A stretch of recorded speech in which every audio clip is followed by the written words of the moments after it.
Mr. Flanagan. A Fríor Lascan Colia Gaziram Huntakiacht, a Horse Dunrun Shaw. Firstly, I would like to distance myself and my party from any of the comments that came from the public gallery. I rise to support this motion to send a clear message of support to those who have worked to raise awareness on the issue of fracking across Ireland, and to show my solidarity to the campaigners that have travelled here in good faith this morning to support this motion. I would like to congratulate the mover of the motion for the way in which she has covered a complicated and controversial topic. Before I start, I probably should declare an interest in this topic. I come from West Fermanagh, where plans are in place for fracking to take place. And the member from the other side of the House is correct. A licence has not been issued to allow fracking, but the plans are there. I come from West Fermanagh. Most of my family, from both my mother and my father's side, live, work and farm in this area. I am very proud of where I come from and of the people I represent. So I know all too well the fears that exist in West Fermanagh about the proposals to extract gas from the county. And this is not the first time that fracking has been raised in this House. On the two previous occasions that the matter has been discussed, I must say that the flippant attitude in which the Minister dealt with it annoyed an awful lot of people in her own constituency, particularly when she accused me of scaremongering and of stopping jobs coming into Fermanagh. I would appeal to her today to be more mature, to be less dismissive and to actually take the genuine concerns and very real dangers that exist into consideration when responding to this debate. I will, yeah.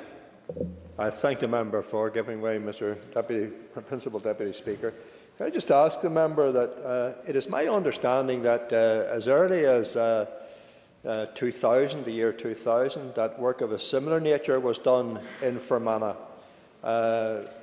There were no real major concerns raised at that stage, and as far as I am aware, no environmental impact, negative impact occurred at that stage.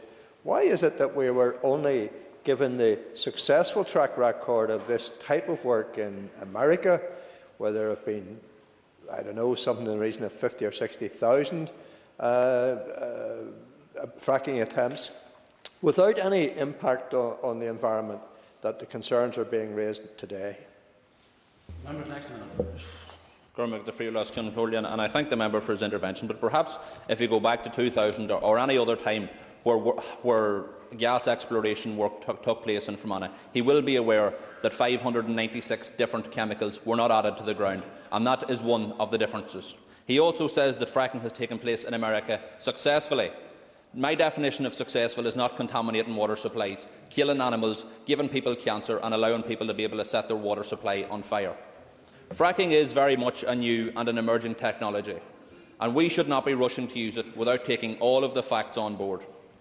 Anna Lowe has detailed where bans are in place across the world, and in France, where around 80% of their energy generated comes from nuclear power, they have banned it. So if France, in their wisdom, believe that nuclear power is all right, but fracking is bad, then there must be something wrong with it. The potential environmental and health consequences have been well made and will no doubt be well rehearsed before the end of this debate. Many speakers will focus on the potential contamination of our water supply and the risk that will be done to the nearby environment and the health of our people in the areas that may be affected as a result of a toxic cocktail of dangerous chemicals being added to our natural environment. I, however, would like to focus on the damage that will be done to Fermanagh's economic potential as a result of these plans. At present, Fermanagh has two thriving industries: tourism and agriculture.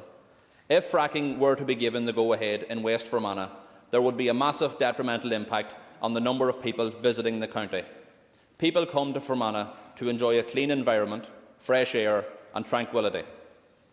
In one of their recent public meetings, Tamboran revealed that if this process gets the green light, they plan to install nearly 200 9-acre concrete drill pads across West Fermanagh alone, and this will no doubt have a devastating impact on our beautiful landscape. Many people come to Fermanagh to make use of our waterways, particularly Loch Melvin, Loch Macneen and of course Loch Earn.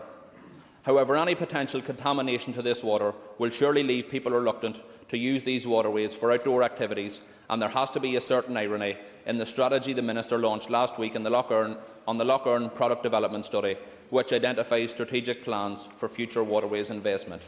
We must ask if there is any point, if there is a chance her department will allow fracking to proceed. Loch Melvin near Garrison, where I come from, is internationally renowned for its unique range of plants and animals. There are widely held and genuine concerns about the potential impact that fracking could have on the delicate ecological balance in places like Loch Melvin. Across West Fermanagh, many people are currently employed in the agri-food sector, and with the risk of damage to the health of animals and the contamination of the water supply, we need to be very cautious about giving anyone the right to put this in jeopardy. I won't, because I'm running out of time here. I apologise. Much has and will be said by representatives of the DUP and DETI about security of supply and about how we need to focus on the manipulation of modern forms of energy. Well, I know that for any member in this House that believes that the Earth is only 6,000 years old, that shale gas may well be modern. However, we need to realise that this is a fossil fuel. The clue is in the name. This is not modern, and gas is not an alternative to gas. Far be it from me to sell the message of a Westminster committee which carried out a detailed inquiry, but in its report it states that shale gas is unlikely to be a game-changer and that energy security consideration should not be the main driver of policy on the exploitation of shale gas. Mr. McNesbitt.